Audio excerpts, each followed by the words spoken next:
Napakarami raw peking kaibigan, pero ang take ko naman dyan, mas marami yung peking kamag-anak.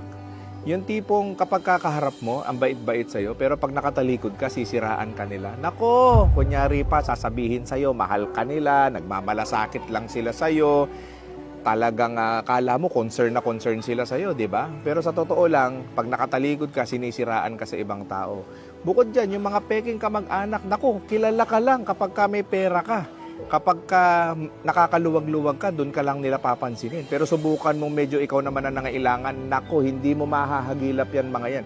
At higit sa lahat, sisiraan ka pa at ichichismis kanyang mga yan kapag ka ikaw ay dumaranas ng problema.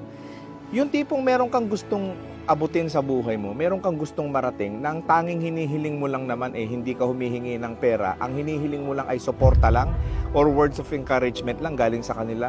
Tapos ang masakit nito, dahil nga mga peking kamag-anak mo sila, dahil hindi mo sila tunay na kamag-anak, imbis na tulungan ka nila, suportahan ka nila, ida-down ka pa nila at sisirain nila yung mga pangarap mo, nasasabihin nila sa'yo na wag na lang yan ang gawin mo, imposible yan, mapapagod ka lang dyan, mahihirapan ka lang dyan, yung mga ganong klase ng tao.